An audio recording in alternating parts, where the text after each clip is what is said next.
Hoće moći kod Neće, ne može. Pogledajte još jednom. Nisam stigla da ponovim dva. Malo bolje to za naredni put. Važi. Hvala vam. Rašitović. Ajde moj Rašitović. Dobar dan. Dobar dan, kolega. Hajde lagano povucite pitanje.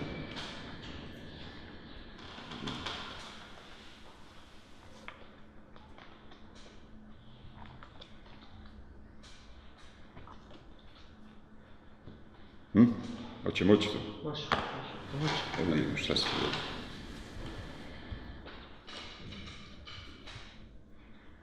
Hajde da vidimo ovu jetru. Jetra, može. Jetra je najveći žezdani organ u našem tijelu. Masa je otprilike oko 1500 grama. Smještena je tako da se njen najveći dio nalazi u desnom hipohondriju, međutim zalazi u jedan gornji dio epigastriuma i dolazi u mali jedan dio lijevog hipohondrija. Na njoj možemo pisati dvije strane, to je facies dijafragmatica i facies visceralis, to je gornja strana je facies dijafragmatica naleže logično na dijafragmu i facies visceralis je ta koja naleže na organe koji na njoj prave neke impresije. Ono što je karakteristično za gornju stranu jetre je da tu nalazimo jednu sagitalnu duplikaturu peritoneuma, odnosno ligamentum falciforme hepatis koji zapravo dijeli tu gornju stranu na lobus hepatis dexter, na lobus hepatis sinister. Na gornjoj strani osim toga imamo i neke dijelove, to su pars superior, pars anterior, pars dextra, area nuda, znači dijelovi na gornjoj strani. Dobro si mi to, fino si mi to. Ajmo ovako, pacijent je primljen sa žuticom i ima dijagnozu rak pankreasa. Obstrukcija čega dovodi do žutice? Ajde malo razmisliti. Ne, ja tu u knjizi Razmisli. Ne znam, stvarno. Pa ja, ti si do sad sve položio. Ja očekujem da kad učiš da i razmišljaš o tome. Medicina je takva. Šta se nalazi iza glave pankreasa? Ne znam.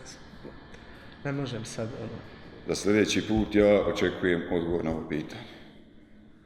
Moment kad ste se odlučili za ovaj fakultet, vi ste se odlučili da ćete krenuti određenim putem koji niko ne može pratiti osim vas. Je tako? A gdje taj put vodi, to ne pitajte. Hajde malo bolje to za sljedeći put.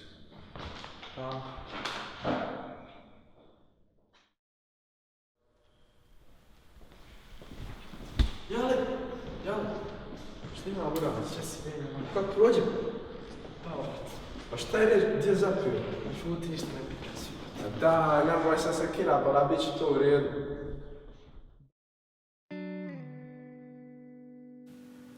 Ne mogu više ovako. Iscrpljujuće je. Nemam više snage za ovo. Kome ja ovo radim? Zašto? Za svoje izbore jedino dugujem objašnjenje sebi. Profesor je rekao da pratim svoj put bez obzira gdje vodio. A koji put ja to pratim? Mogu ga pratiti samo dokle mi to priroda mog stanja dopušta, a to stanje iscrpilo svaki oblik moje snage.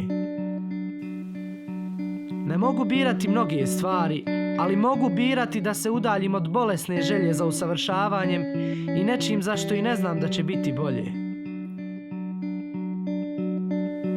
Hoću ponovo onu jednostavnost života, bez pritiska.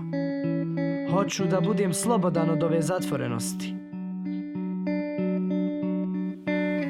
Uvijek sam mislio da to što radim moram voljeti. Moj poziv mora hodati na nogama ljubavi, inače bi se našao u stanju trivijalnosti koje je daleko od mog centralnog zadatka.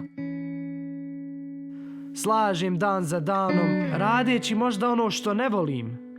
Kad malo bolje razmislim, ja uopće i ne mogu znati šta volim.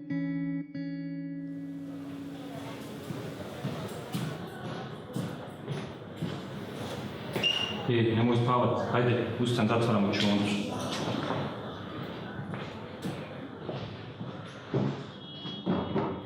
Shvatanje da nešto volim, u stvari, samo je moje očekivanje satisfakcije tog posla. Jedini izlaz iz vrtloka očekivanja nedoumica jeste da živim svaki svoj trenutak, radeći ono što hoću i ono što volim u baš tom trenutku. Jedino tako mogu pobjeći od razočaranosti i nesigurnosti koje dolaze sa onim što izaberem da bude moj put. Vidim, ne morate se gurati.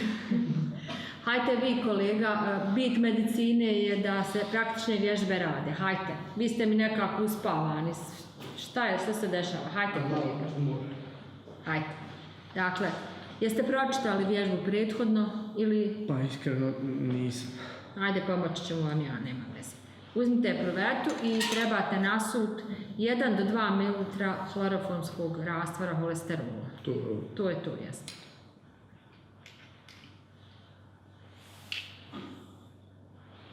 Znači, polako, parujete. Obrnuto. Nešto vam ne ide? Da, nešto sam, ne? Malo prospa. Kolega je prevetala mi je čak i u rukavu. Malo sam dole prosuh. Šta se dešava? 1 do 2 ml. Hajde još malo.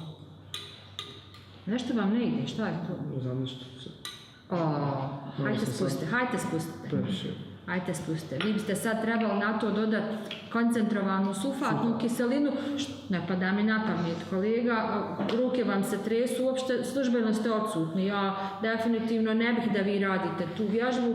Hajde spustite eprovetu ovdje i recite mi šta se dešava. A nešto sam pogubljen malo. Jel vam treba pomoć? Mogu samo da sjedim. Hoćete da sjednete? Hajde sjedite. Hajde, eto ima stolca tu. Hajde. Hoće neko drugi da uradi vježbu, dobrovoljac?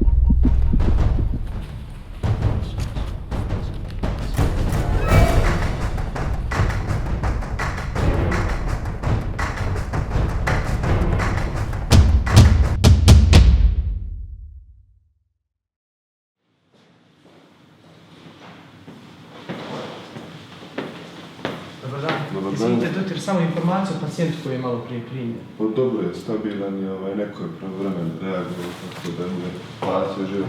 Hvala, doktor. Ja sam potpuno izgubio svoj orijentir. Zaboravio sam da imamo samo jedan istinski kompas, a to je medicina. Moje jedino gorivo koje me pokreće i usmjerava prema čovjeku koji želim postati. Tek sada sam svjestan da ništa drugo me ne može određivati i ispunjavati kao medicina. Ja drugo ništa i ne mogu raditi. Ne želim. Razumijem sada zašto je profesor rekao da svoj put pratim bez obzira gdje me odveo. Nijedna emocija ni zadovoljstvo ne može me odvesti u stanje koje trenutno osjećam. Najveće bogatstvo koje mogu imati jeste potpuna predanost svom zanimanju i potpuna predanost najvrijednijoj stvari koju jedan čovjek može imati, a to je humanost. Da mi je ostao još jedan dan života, proveo bi ga uz medicinu. Možeš imati sve, ali ako nemaš tu jednu stvar koja te čini da budeš bolji nego što jesi, koja te čini čovjekom, koju pratiš bez obzira na uslove u kojima se nalazio, onda to sve i nije više važno. Izabrao sam da svoj život predam u službu humanosti. Onog momenta kad sam krenuo na ovaj fakultet, a to nije linija manjeg otpora.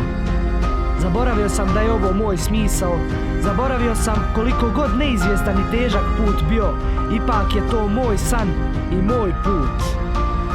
Svoj san ću ostvariti kada izađem izvan granica komfora. Na kraju krajeva to radim za sebe i za svijet. Tako da nikad ne pitam kome zvono zvoni, ono zvoni meni.